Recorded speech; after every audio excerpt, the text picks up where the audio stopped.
Hey, what's up everybody? This is Adam from KindOfALotOGaming. And Josh. Yeah, and Josh is here too. This is our video overviewing the Game Gear controller input and video output mod that I did on my Game Gear. So to start it off, in this video I'm kind of dremeling out on the Game Gear shell so I can install a DB9 connector. I can't tell which one that is. For either the controller input, that's a controller input, and then for the video out I just used a female DB9 instead, just so I wouldn't accidentally be plugging things in the wrong port or whatever. Very smart, very smart. Aha, thanks. And here I'm reusing old IDE ribbon cable for the controller inputs, just to keep everything together and not to have wires going all over the place. A lot of people like to do that since those things aren't really used anymore. So these are the controller input solder points, correct? Yeah, these are the solder points for the directional pad.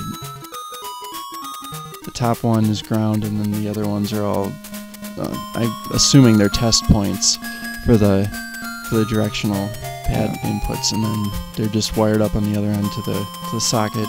And there's different version boards for the Game Gear, right? There's a few different board revisions. Just to watch out for. I'm not sure what the other board revisions look like.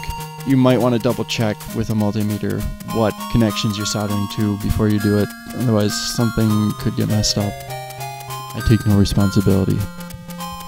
Disclaimer. Yeah.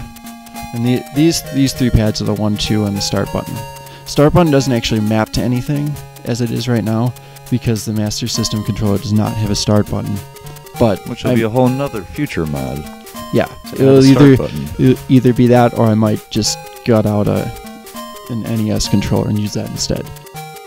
Such efficient soldering. Yeah, just rapid fire. Blah, blah, blah.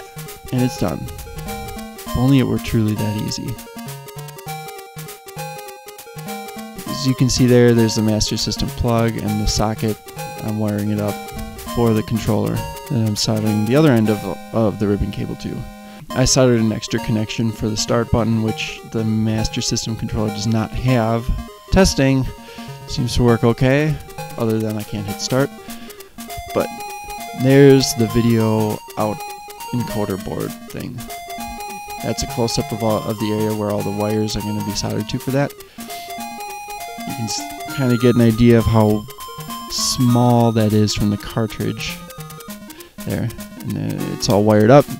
Didn't unfortunately get any footage of soldering that because it took me a while, and we would have used up the entire SD card trying to record that. Lots of small solder points. Yeah, but yeah, you can see it just kind of generally wired up there.